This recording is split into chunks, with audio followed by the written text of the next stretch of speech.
Hey, good morning everyone. Sarasota Tim coming to you from the Boynton Beach Mall where the YouFit gym is located right behind me. And if you happen to own one of these 5th generation 4Runners, you are one lucky individual. I say that because you're looking at probably the most reliable, one of the highest resale value, one of the most formidable, one of the most durable, and one of the most popular mid-size, small size, whatever you want to call it, SUVs you can buy. Ladies and gentlemen, a 4Runner is a class of its own. Most people that own these in the 4-wheel drive, they've never even been off-road with them. I can personally say from experience, I've tested it in sand, straight up and down hills, over rocks. I haven't been in any snow, but you know, millions of people ride in snow every year that live in the north with all types of vehicles. But as far as, you know, getting yourself unstuck with the feature it has called All-Track, A-Track, or crawl control, it's one and the same. One works automatically, one you have to just kind of hold the accelerator. I got those KO2 BF Goodrich tires on there that fill the wheel wells really nicely. They're the stock size, they're not oversized at all. I've put on a lot of features that help in traveling, like the basket rack on the roof. I got some recovery points in the front there underneath the hooks that are right to the frame. I also have one in the rear. The running board is decorative, it's not a rock slider, but I'm not looking to get so close to rocks that I can bounce off of it when I go off-roading.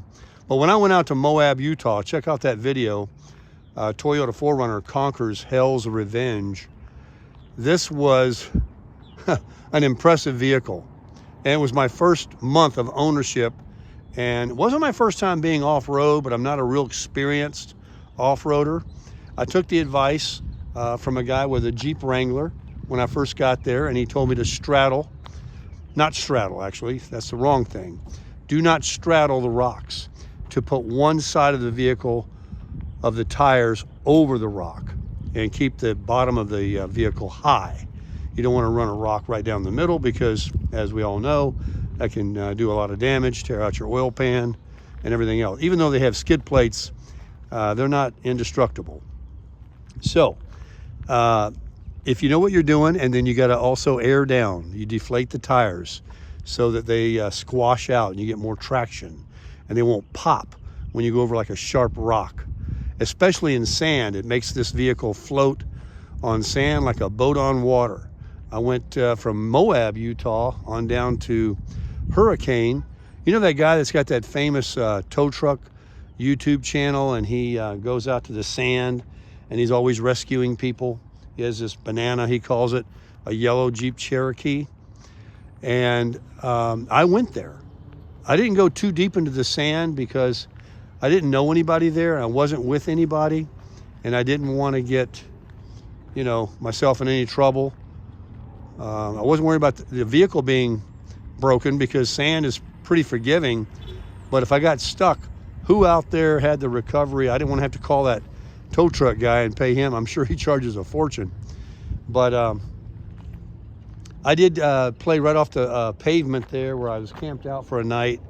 I drove down there. It was just a nice drive too, going through those mountains, leaving northern Utah down to southern Utah there, close to Arizona.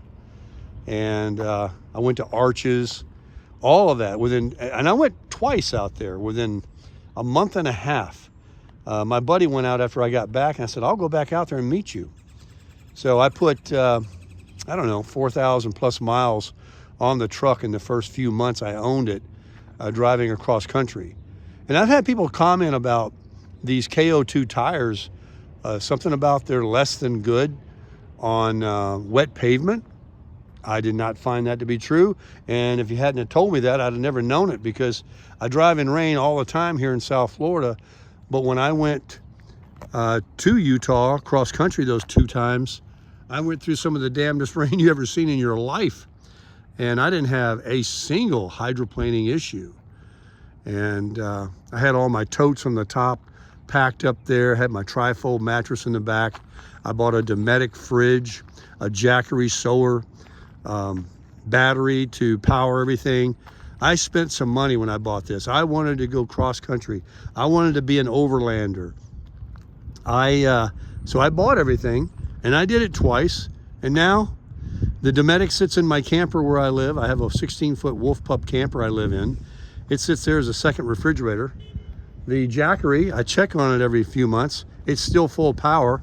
It just sits in storage underneath my seat in the camper. The trifold mattress is in the back right now. Haven't slept on it again.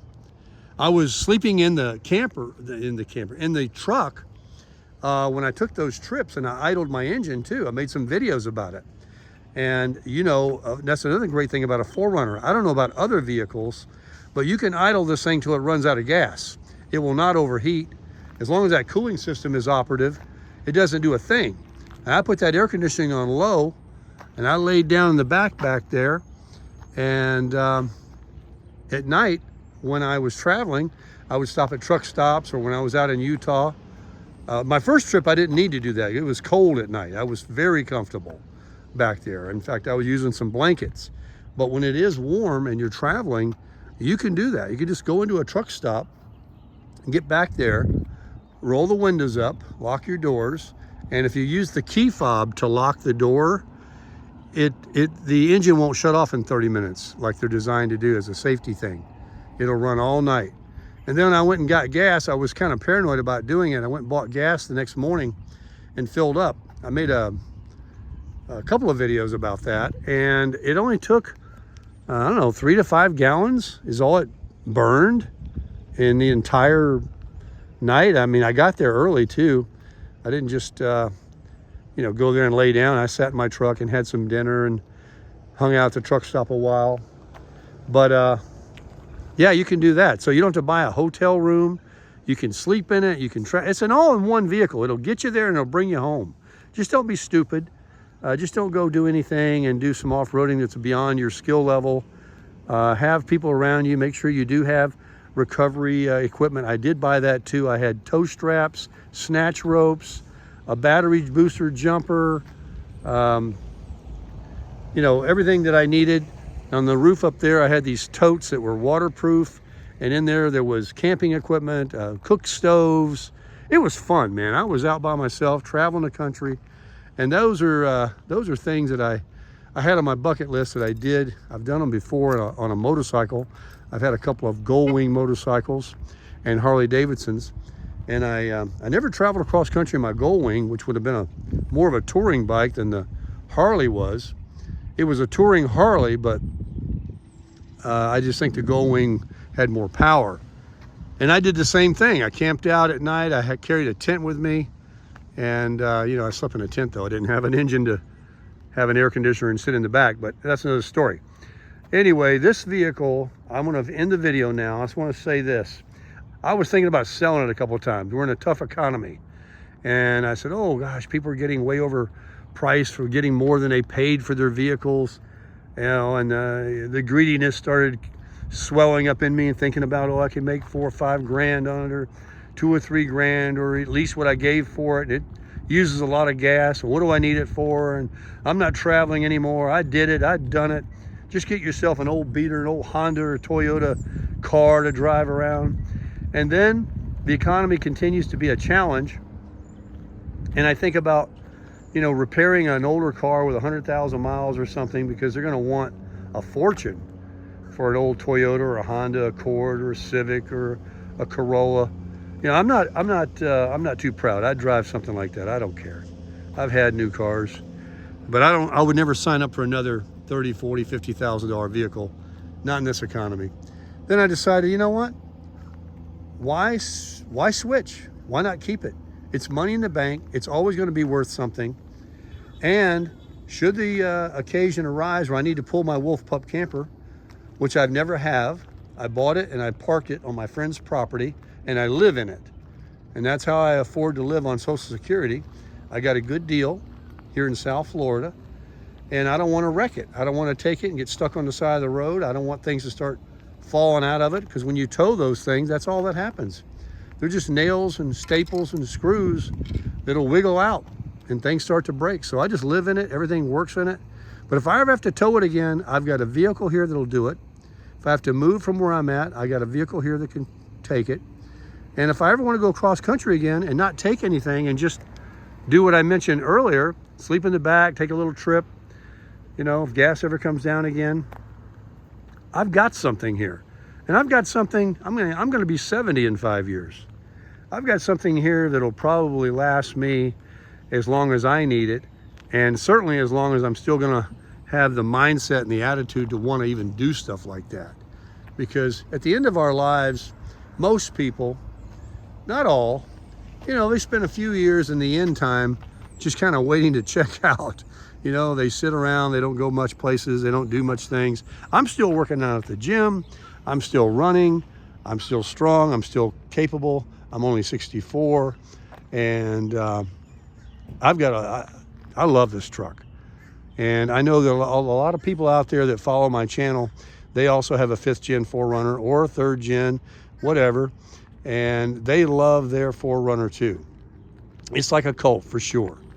So the fact that I got out of leasing of this Hyundai Sonata that I had, and right before the pandemic and right before the shortage, and I gave $43,000 for that truck. I understand they've raised the price a couple of $1,000s from the factory. Forget what the dealer wants to tack on. I'm sitting pretty good. I'm very proud. It's a Barcelona red. It is an SR5 premium. Has the leather and the extra things, the heated seats, the turn signals in the mirrors, and I've added up a nice little doodads all around it. It's the first year of LED lights, and I've got the Heritage grille I put on the front to give it the TRD Pro look. It's really unique, and I love it. So anyway, thanks for watching the video. Give it a thumbs up, and I hope you guys have a very nice day. And no matter what you do today, get out there and crush it.